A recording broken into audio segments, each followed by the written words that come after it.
হরে কৃষ্ণ। অনেক ব্যক্তি প্রশ্ন করে আমার যে কষ্ট বা আমার যে ভগবান আমার কথা চিন্তা করে। দেখুন, তার দৃষ্টান্ত আমি আপনার কাছে তুলে ধরার চেষ্টা করব। ভগবান না, যেমন উদাহরণ দিই, মা যেমন কি হয় সবসময় চিন্তা করে, আরে আমার সন্তান কখন আমাকে মা মা বলে ডাকবে। পিতা চিন্তা করে কখন আমাকে বাবা বাবা বলবে। হয়তো মা বলতে পারছে, অন্য কিছু বলছে, তখন বলছে আরে দেখো দেখো আমার সন্তান না আমাকে মা বলছে মা বলছে। তখন পিতা বলছে না না, মা এখনো বলতে পারছে না, চেষ্টা করছে।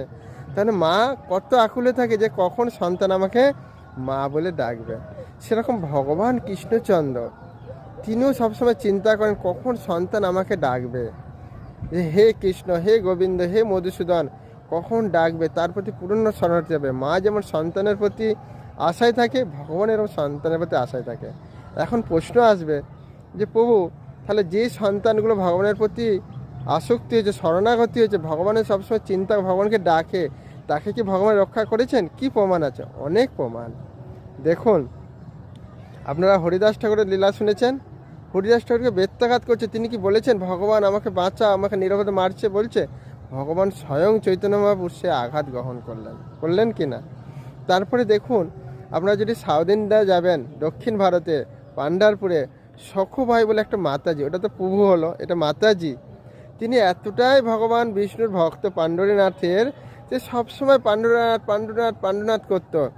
আর কি করতো, তার স্বামী, তার শাশুড়ি কত তাকে আঘাত করেছে, তারপরেও কি সে ভগবানকে বলেছেন হে ভগবান, আমি তোমার এত ভক্তি করলাম, এত তোমার ভজনা করলাম, এত তোমাকে প্রার্থনা করলাম, আর তুমি আমাকে এরকম? না। তিনি তারপরে ভগবানের অনর্গল নাম করে, যেমন হরিদাস ঠাকুর করেছেন, সেম এই সখুভাই মাতাজি সেরম করেছেন।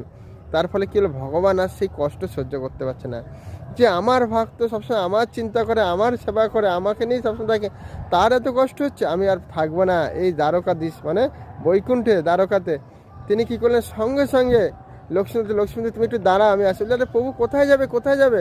লক্ষ্মীদেবী বলছে, জিজ্ঞাসা করছে, তখন ভগবান বিষ্ণু বলছে দাঁড়াও দাঁড়া, আমার ভক্ত খুব কষ্ট পাচ্ছে, আমি যাবো একটু তাকে কষ্টটাকে একটু তার হাসির মানে কি বলবো একটু কম করার জন্য।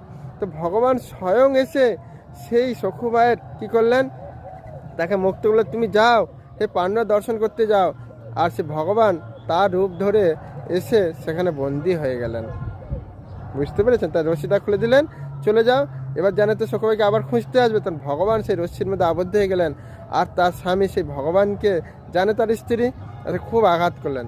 দেখুন, ভগবান ভক্তের জন্য তিনি সবসময় চিন্তা করেন, কিন্তু আমরা সবাই এতটাই অধম পাপী নিকৃষ্ট যে আমরা সেই ভগবানকে ভালোবাসি না।